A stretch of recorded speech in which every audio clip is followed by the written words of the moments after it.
Welcome to Tenor Tech, where I solve the problems you didn't even know you had. You begin by blooming the gelatin because it ensures a smooth set. This step controls texture.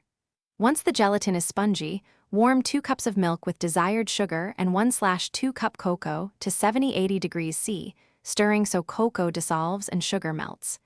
Make sure not to boil. Overheating breaks chocolate flavor and can weaken gelatin.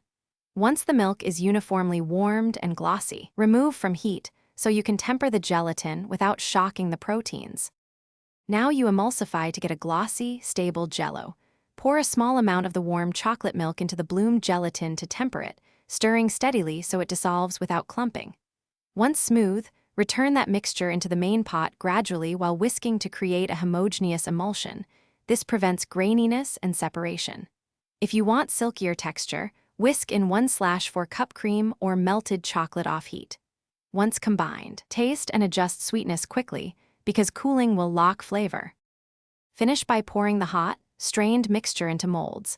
Cover the surface to prevent a skin and cool at room temp briefly before refrigerating for 3-4 hours or overnight so the gelatin network fully forms. When ready, unmold by briefly warming the edges or dipping the mold in warm water for 5-10 seconds. If you encounter issues, gritty texture, reheat gently, whisk briskly and strain. If too soft, dissolve additional gelatin and reincorporate. This preserves texture without overcooking. Thanks for watching. Subscribe to keep your life in tune.